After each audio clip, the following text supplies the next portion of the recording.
I wanted to discuss and demystify, more importantly, the essence of spiritual awakening. Because spiritual awakening is not what you think it is. What happens in spiritual awakening, I mean, there are levels, even though there are no levels. And you will only understand this once you have transcended that barrier of the opaque mind-body identification. When you have realized without any hesitation whatsoever that you are not your mind and you are not your body. It took me a very, very long time to realize that fully. There was big realizations many years ago, but then my personal identity, ego, another word is that little me, it came back. And sometimes it comes back if with even more strength. And what I mean it comes back is once you recognize you are not that little me, that voice that been programmed in your mind, been conditioned in your mind. What remains after that has been seen that you are not that is just peace, it's just quiet, it's just stillness. Yes, there are vestiges, there are remnants, there are aspects of the little me of the ego that still come back, but they're so faint, they're so on the surface, they are seen very, very quickly. So let me demystify the whole essence of spiritual awakening. Because number one, when I had the first big glimpse, another big opening, I would say a good 5 years ago was the first big opening. Big opening. I mean, and there are many smaller openings that happened 10 years ago, 15 years ago, but the really big one where I realized that identity came from understanding and demystifying spiritual awakening. So it happened, that helped me. So I hope this helps you. So I came to realize for myself, and again, the only and greatest lessons you will only find yourself. Everything is in within yourself. The truth is in yourself. And in fact, a very famous Sufi sage called Rumi wrote a beautiful quote, which starts with somebody knocking on a door, knocking. The door opens. You've been knocking from the inside. Reflect a little bit on that. It's a beautiful quotation. I love it. But spiritual awakening is what all of these sages, all of these awakened beings talk about. And I always thought it was some massive, wow, an awakening, a spiritual awakening, because we can only imagine, that's the fact of the matter, is because we are pretty much programmed just to use our mind to conceive of personal identity, to conceive of personal identity and to function in reality only with our thought-based mind through concepts. We're taught concepts. We're taught words which end up coming together, forming sentences, forming ideas, and forming concepts. But understand that concepts are very elusive, yeah? So spiritual awakening is what all these sages talk about. And what happens essentially is, and this is impossible to put into words, so I'm going to try to just scratch the surface so that you can see through the opaque nature of this matrix, of this false matrix that we've been programmed to believe we are, and to believe that we are separate from.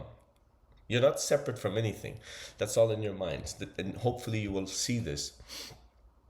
And again, if this is the first video you're watching on my channel, the whole point of this channel is not to try to prove anything.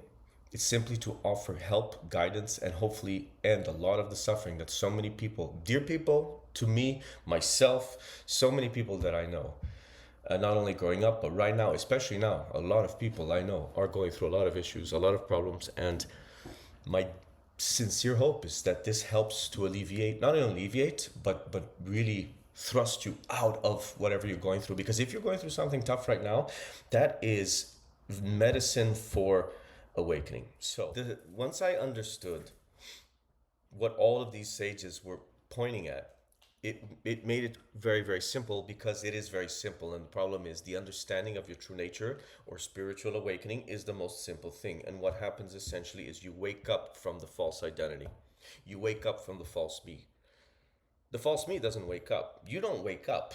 If you're still connected with your identity, if you believe you are your thoughts, if you believe you are your body, mind identity, that the one who you can observe the whole time. And by the way, that's if this helps you, look at some of the other videos I talk about observing with detachment, because that's going to be one of the quickest ways to be able to get to understand what this is. And it took me many years to understand that. So I hope that makes sense.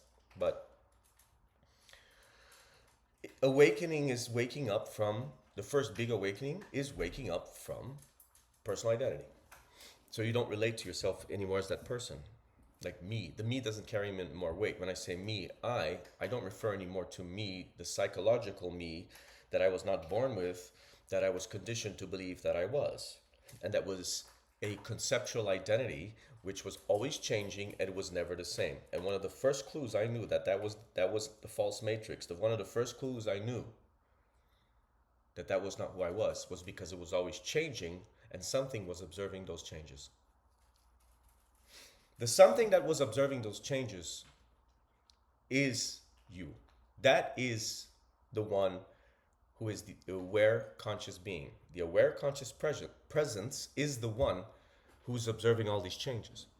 So why is that a clue that this identity that was always changing was not me? Because if it's always changing, especially if I look at the way I changed my mind, like all of us, over the years, every 5 years, every year, every 10 years, whatever it may be, the ideas we have of different things, of who we are, of other people, is always changing. So if that's always changing and it's not constant, who is the real you then? Who is the real person you look at? Your interpretations are changing. You don't feel about a person exactly the same way you did, let's say 5 years ago. You might love them more. You might not like them anymore. You might be talking to them anymore. Who is the real version? You see, there is no real version of anybody. And there is no real version of you from a conceptual paradigm, from a conceptual model. So that's exactly what this is. You wake up from that conceptual model. That is spiritual awakening, my friends. That's the first big awakening. You realize I am not the person. I am not that mental noise. I'm not that identity because I am able to observe it. Had I been that mental identity, had I been all of those conceptual projections, when they pass, when they're gone, because this too shall pass, everything passes. The I am is all that remains. The I am is your conscious presence awareness. That is what you are. Please don't believe me. Please check for yourself. That is fundamentally the most important thing, because once you get that, once that is really clear, again, that's all they're pointing to. I'm trying to demystify it because it's not a big, spirituality is the most, spiritual awakening is the most ordinary thing that can ever happen to anybody because it's already fully present and already here. All it is doing is peeling away that smoke, washing away the smoke of the opaqueness of conditioned mind identity, which is clouding reality. What is reality? This you need to find out for yourself. It's not what you think it is. Absolutely not what you think it is. In fact, no thought you've ever had about reality is what reality is, because reality is not a thought. A thought is elusive. It comes and goes. Reality is permanent. And when I talk about reality, I'm seeing it through the lens of conscious presence. And that's what you are, fundamentally. That's the first big awakening. In the future videos, I can talk about that. The one that even knows that, who can even be aware of awareness, that can even be aware of the entire totality. That's when you get into a realm of the unspeakable. That's when you get into the realm of the truly awakened beings. I think like Ramana Maharshi, for example, I forget how many years his first awakening was so deep, it was so profound. It was a spontaneous awakening. He couldn't even talk on how blissed out he was and how the realization hit him so hard that he was everything. Everything and nothing. That's actually what we really are. And it's such a relief to be nothing and to be everything at the same time. It's an incredible shift. It's really a massive shift. And once there is that dissolution of the personal identity, once that ego is seen through, it's kind of gone.